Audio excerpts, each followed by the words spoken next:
नमस्कार, श्वेतयोग न्यूज़ देख रहे हैं आप, मैं आपके साथ प्रिया।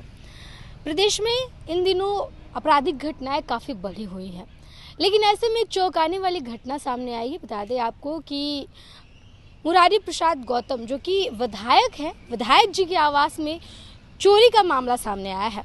सुबह में पुलिस भी इनके दरवाजे पर पहुंची हुई थी। हमारे साथ विधायक जी खुद मौजूद हैं और इनसे जानते हैं कि आखिर ये घटना कब की है और क्या कुछ इसमें नुकसान हुआ है। ये बात आज विधायक जी से जानते हैं। विधायक जी, किस तरीके की जो घटनाएं निकल करके सामने आई हैं कि आपके घर में चोरी हुई है, ये कहाँ तक सच है और क्या क्या, अगर सच है तो क्या क्या नुकसान हुआ है? देखिए, घटना हुई है और जो चोरी की घटना कही जाए तो कहीं मुझे जो लगता है कि स्मोकर्स के द्वारा किया गया है, क्योंकि बाथरूम के नल का टोटी खोलना कोई चोर का काम नहीं। अगर चोर का गिरोह रहता तो हमारे आवासीय कैंपस के अंदर जाता। ये तो सिर्फ कैंपस के बाहर हमारा जो हाउस गार्ड का एरिया है, बाथरूम वगैरह हैं, उसके नल की टोटियाँ और बाथरूम, उसके अलावा हाउस गार्ड के रूम में कुछ पंखे और कूलर जो पड़े हुए थे हमारे, उन सब चीज़ों को उठा करके ले गया है। तो कहीं ना कहीं ये स्मोकर्स का ये काम है। और यहाँ नज़दीक अगल बगल में जिस तरह का एरिया है, कुछ बाउंड्री के बगल में हम लोग के एरिया जो झुग्गी झोपड़ी वाले लोग रहते हैं, मुझे लगता है कि उसमें कुछ तरह के स्मोकर्स और सामाजिक तत्व के लोग हैं, उन्हीं के द्वारा इस तरह की घटना की गई। लेकिन फिर भी ये एरिया जो है, इलाका, ये पूरा कहा जाता है कि सबसे सुरक्षित इलाका पटना का यही है, क्योंकि बगल में मुख्यमंत्री नीतीश कुमार का आवास है। मुख्यमंत्री नीतीश कुमार के आवास को लेकर के यहाँ पर जो सुरक्षा है वो काफ़ी ज़्यादा, हर किसी विधायक हो या फिर मंत्री हो या फिर मुख्यमंत्री हो, सबके आवास के बाहर एकदम टाइट रखी जाइए। लेकिन आपके घर में कैसे, आखिर कोई भी कैसे घुस सकता है बिना किसी परमिशन के? देखिए, हम लोग का देखिए वजह कोई विशेष नहीं है। वजह इसमें कोई नहीं कहा जाता कि कोई विशेष वजह रही होगी। वजह है कि हम लोग जनप्रतिनिधि हैं और हम लोग का दरवाज़ा खुला रहता है और हमेशा प्रत्येक दिन 10 से 20, 50, 100 लोग आते रहते हैं हम लोग से मिलने जुलने के लिए। उसी क्रम में हो सकता है कि उस तरह के कोई असामाजिक तत्व के लोग होंगे, स्मोकर्स जो होगा, कभी घुस गया होगा, अंदर आया होगा और देख लिया होगा कौन सा एरिया खाली है, कब कौन लोग हैं, दरवाजे के अगल बगल में घात लगा कर देखता रहता होगा। और मैं क्षेत्र में था और क्षेत्र के बाद जब मैं लौटा तो देखा कि इस तरह की घटना हुई है। क्या लगता है यहाँ पर यहाँ पर जो आपने गार्ड को लेकर के अभी कहा कि गार्ड नहीं है आपके यहाँ पर, इसको लेकर के आपने बातचीत की?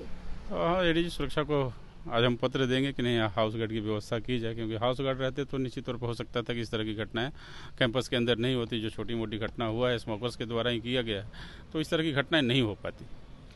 लेकिन फिर भी यहाँ पर जो सुरक्षा है वो काफ़ी ज़्यादा पुख्ता है। हर जगह पे पुलिस और गार्ड है। आपके सामने वाले जो मकान है उसमें भी गार्ड्स हैं, और ऐसे में इस इलाके में अगर घुस करके और पंखा, कूलर और टोटी लेकर के अगर कोई चला जाता है तो निश्चित तौर पर इसकी छानबीन होनी चाहिए और इसकी जांच जो है वो पूरी तरीके से होना चाहिए कि आखिर कैसे इतने बड़े इलाके में इस तरीके की घटना हो सकती है। इल्ज़ाम निश्चित तौर पर इस पर घटना पे संज्ञान में लिया गया और पदाधिकारियों के द्वारा आना जाना हो रही है।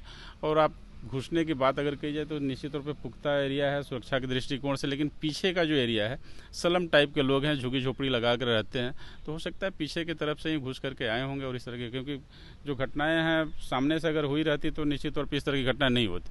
तो मुझे लगता है पीछे में जो स्लम टाइप के लोग एरिया जो है, उसी में से किसी स्मोकर्स के द्वारा इस तरह की घटना को लेकर के अब आगे आप क्या कहना चाहेंगे? स्लम्स एरिया, इस एरिया को हटाना चाहिए। वैसे जो लोग हैं इधर इस पॉस एरिया में जो लोग बसे हुए हैं, इनको कहीं और व्यवस्थित करके इनको हटाना चाहिए और इस तरह के लोग यहाँ से हट जाएं तो मुझे लगता है जो छोटी मोटी घटनाएं हो रही हैं ये घटना नहीं हो पाएंगी। धन्यवाद।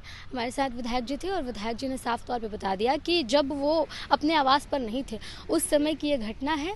उनके जो स्टाफ्स हैं वो सब पीछे की तरफ सो रहे थे और उस दौरान हो सकता है कि कोई जो घुसपैठिए हैं वो घुस करके और उनके जो स्टाफ में जो होम गार्ड का क्वार्टर है उस क्वार्टर के तरफ से टोटी ली गई है, पंखा लिया गया है और कूलर वगैरह कुछ सामान जो थी वो लेकर के जाया गया है। जिसके बाद विधायक जी ने आवेदन दिया और आज सुबह ही उनके घर पे पुलिस पहुंची हुई थी और पुलिस ने पहुंचकर छानबीन की और आगे की जो छानबीन है वो भी पुलिस की तरफ से जारी है।